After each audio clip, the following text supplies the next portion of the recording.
Well, if I can't deconstruct myself, then what right do I have to deconstruct anybody else?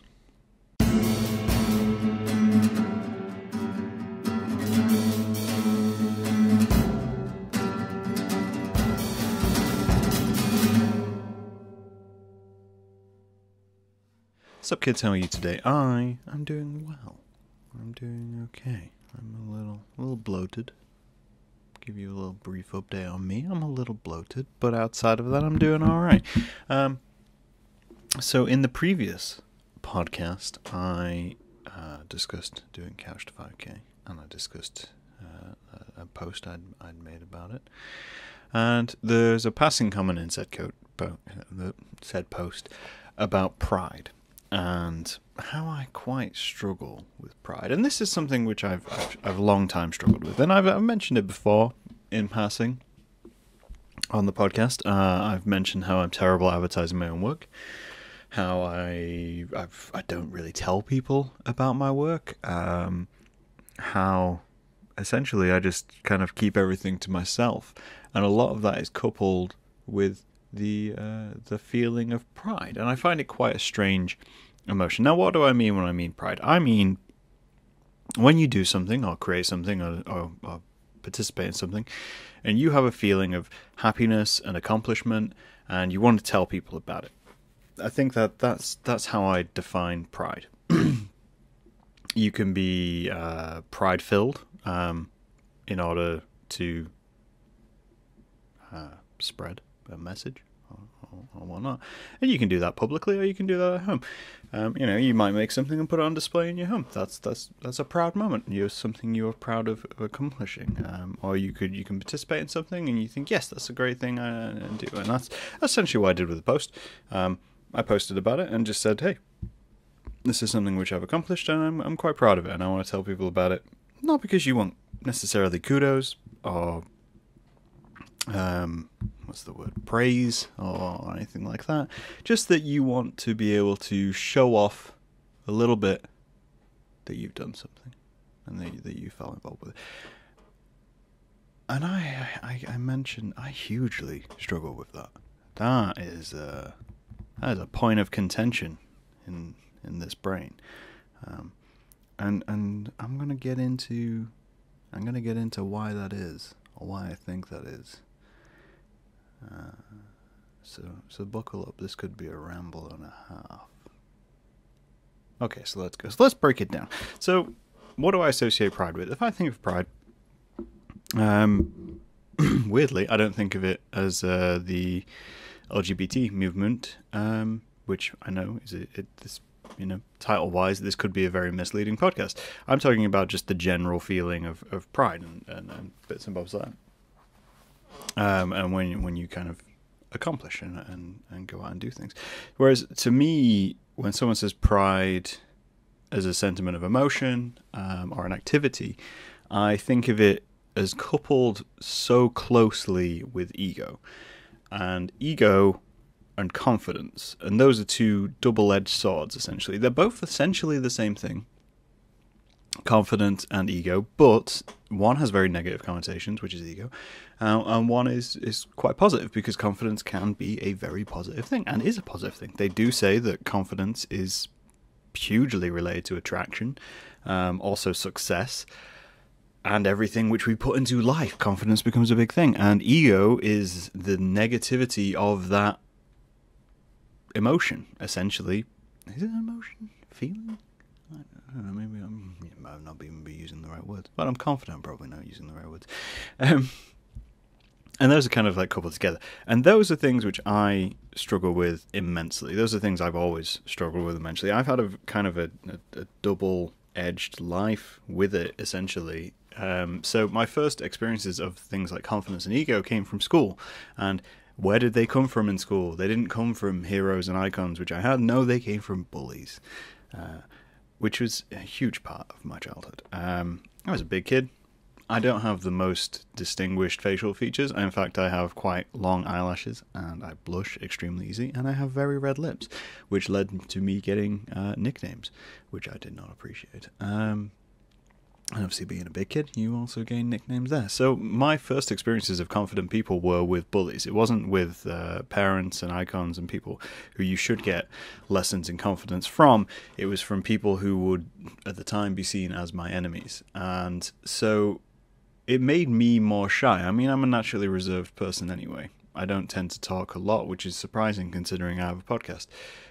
But I save what I'm thinking about, and I save my thoughts and opinions on things for moments when I feel like I might actually get listened to. I'm not someone who forces their way into a conversation in any way, shape, or form. I'm not someone who will project myself into a conversation. I will just stand there. I'll probably just listen. That's something which I do. I'll nod along and listen because I can learn a lot. But most of that it's ingrained behavior from when I was very young, because people who were confident and could push themselves into a situation were people which I didn't like. They were people who I kind of despise, and they were using it in a very negative way. Now, progress a little bit further forward to college, and I learned that I could use my own confidence, not in the way they were using it. Most of the way they used it was kind of violence and physical acts and things like that, but I realized I could use it for essentially manipulation, which is a very negative thing. And essentially, I did. During college, I was basically a complete asshole. I realized I could use it to create art and to suggest things to people and essentially just push things in a direction which was more beneficial to me than to anybody else, without thought of anyone else. And I felt hugely powerful doing that, and that is something now which I'm hugely aware of, because people got hurt in that process, and that seems preposterous to me. It's not something which I'd ever want. It's not something which I'd ever want to do to anybody. But at the time, it didn't matter, because I was a teen, and hormones and life and learning lessons and all those kinds of things, and I'm hugely apologetic for anything which I did which hurt people. But again, that informed part of who I am today, and informed my going into university, where my confidence took a knock and my ego took a knock, and I basically just underwent a huge change as a person, consciously, because I'd seen people get hurt, and I didn't want that. I didn't want that to be associated with me. I didn't want it to be associated with things which I do in my day-to-day life. So all the initial experiences I ever had with confidence and activity within the world were negative. And that is the crux of the matter. So now, fast forward 30 years, when I'm feeling proud, when I'm feeling accomplished, when I do something which I think is important, I essentially have to convince myself that I'm going to put it out into the world. Because as soon as I think of it, I feel like that I'm going to be received as egotistical and overconfident, and it's going to be detrimental to someone else. The way I essentially make it through life, and a few rules which I have for myself in life, is that I should never do anything which puts me above anyone else. And if you do something and you want to tell the world about it, then the negative part of my brain kind of sits there and goes, no, if you do that, you're putting down people who can't do that. Like drawing. So I illustrate, I draw, I know I can draw. That's just a fact of life. I know that I can do illustration and that I can draw. But I rarely talk about it. I rarely put it out in a way which is saying, hey, look at the fantastic thing I did, because insecurity, sheer insecurity of going, I'll put it out, say it's great, and then someone will come along and say, actually, no, it's not that great. And that's a confidence balance. It's a huge confidence balance. And so it's become something which I've had to work on. It's something which I've had to really delve into and convince myself about.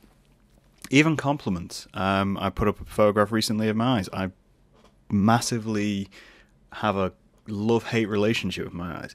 And people give me compliments, and I struggle to take those compliments. I struggle to take positive reinforcement to me, because I feel like it boosts my ego, and I feel like I end up in this weird little cycle, and if I get too big, then I might fall back into a habit of doing things which I don't want to do, and basically just self-destructing myself, which I know is wrong.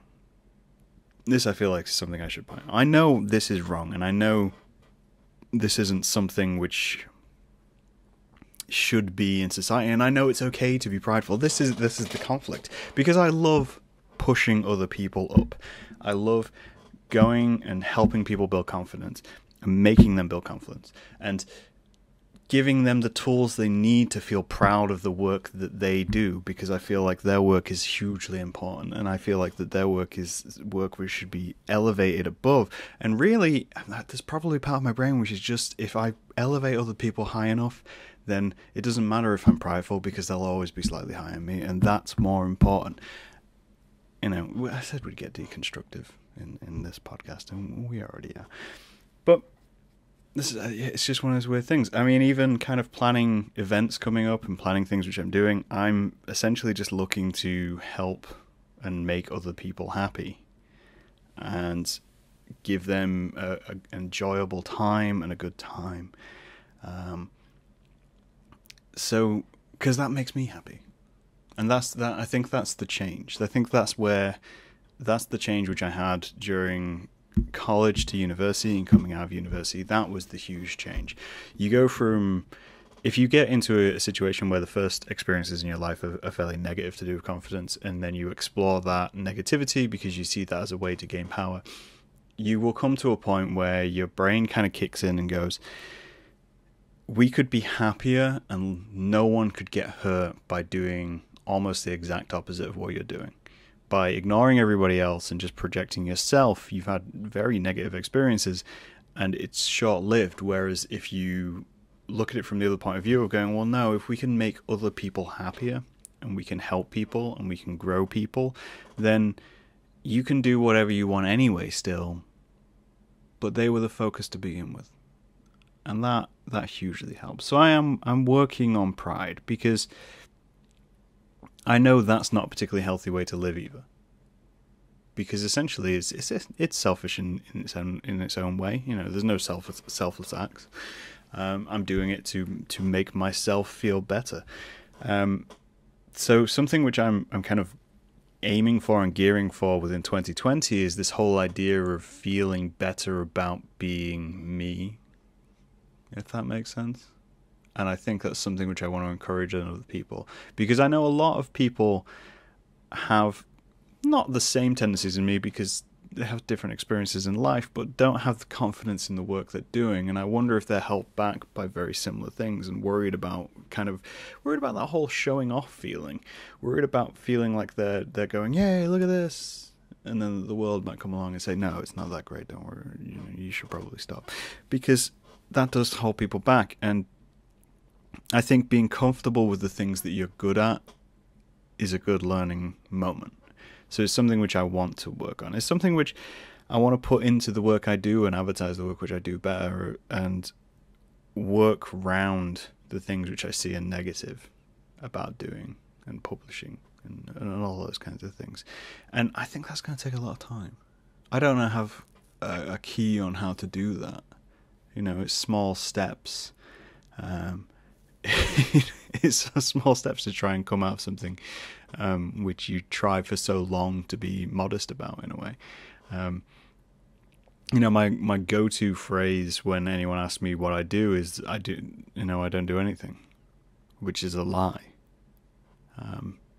You know, people ask me if I'm any good at things, and I say no, and then instantly friends jump in and say, well, he does this, and this, and I'm just holding back. All I'm doing is sitting and thinking, well, no, why would they care? Why would they want to understand about it? It's the same with gifts. I'm terrible at accepting gifts.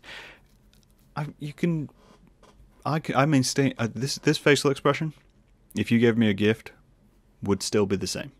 If I was in incredible pain, probably still be the same. If I was incredibly happy, I'd still be the same. Because I've had so many years of maintaining the same facial expression as a defense mechanism against the entire world. And that's just a reality. And I can't change that now. So people give me gifts, and I'm very happy. And I want to be happy. And in my brain, I'm like, okay, cool, we're happy. But my face doesn't translate that. And my friends have had to learn that. Recently, I got a gift for my birthday, and I'm sat there going, yes, this is great. I love it. It's a fantastic thing. And then outside, nothing. Just nothing. I hate it. So what am I going to say? Also, why do they want to give me gifts? All these thoughts keep going through my head of what have I done which I deserve a gift? I don't deserve a gift. I've not done anything amazing or important. Why are you giving me this? And these are thoughts which are there, and they're essentially negative thoughts. It's not even kind of putting myself down or anything like that. I just don't understand people's thought process. I put up that post, and people said they were proud of me, and I'm sat thinking, why? Some people barely know me, said they were proud of me, and I'm feeling proud of me. All I accomplished was something which most average people can do in exercise. And you're proud of me. That's confusing. I tell you, my brain does not. I think I realized a long time ago that my brain is not particularly wired for social interaction. It's something which I've had to learn of a long time, over a long period of time, to be able to exist in the world. And that's something which I think everybody does in one way or another, and you do it in your own way. Hey, it's only taken me 30 years to figure that out. But having that aspect of your life which you do feel good about and you do feel is something you can talk about, I think is extremely important. You'll have noticed in this podcast, I've been through, what's this, 102 episodes now, and I talk about experiences. I talk about how I go through experiences and different people I meet on these experiences. I talk about my interests. I talk about art a lot. I realise I need a new subject to talk about. I talk about all those things, but it's very rare I discuss me directly and how I developed into me. Because I can use them as deflections and can use them as mechanisms to get round talking about me, and that, in a way, that's probably quite good. I don't know who'd want to listen to a podcast about me. But thank you for listening if you are listening to this, if you made it to the almost 20-minute mark. But yeah, I use that as a deflection, as a defense mechanism. And I do exactly the same in real life outside of the podcast world. I meet people and I talk about my interests. I talk about things which I know they're going to have seen, things which I know they're going to be interested in. And I'm not an open person. I'm very, very good at getting round being open. And that is something which I've learned through time. And maybe that's likely something I should probably work on next. But we'll take things one at a time. This time I'm talking about pride and feeling good about the things which I do.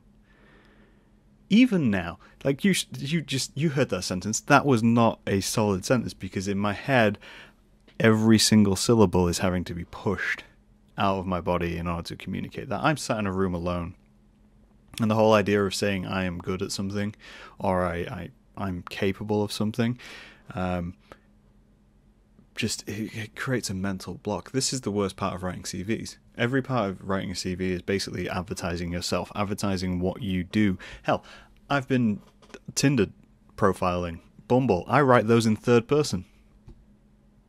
That's a shocking statistic for you, a nice insight into my personal life. I'm so uncomfortable with talking about the things which I'm good at and I enjoy on a personal level that I talk about those in the third person on dating profiles. Now you know I'm broken. Now you know the depth of this rabbit hole which we're going into and what I'm trying to break.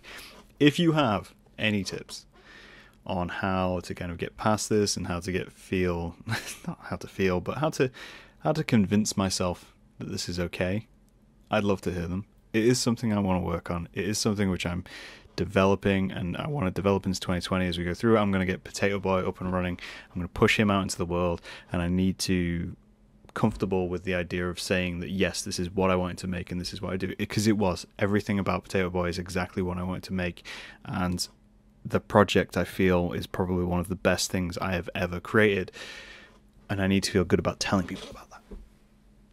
Maybe just tell me you want to know about that, and that'll help. But until then, I'll be trapped in this constant cycle of not feeling good about things because previous childhood trauma, which is usually the way things go for people my age. when you realise that things have been there for years and years and years. I mean, I could track that back. If I was confident about stuff in school and I showed off that I was confident in stuff, there would instantly be someone there to put that down. Because that school doesn't leave physical scars, it leaves emotional ones, which then you discuss on podcasts. We'll see how it goes. Thank you for listening, and I'll talk to you guys later. Bye.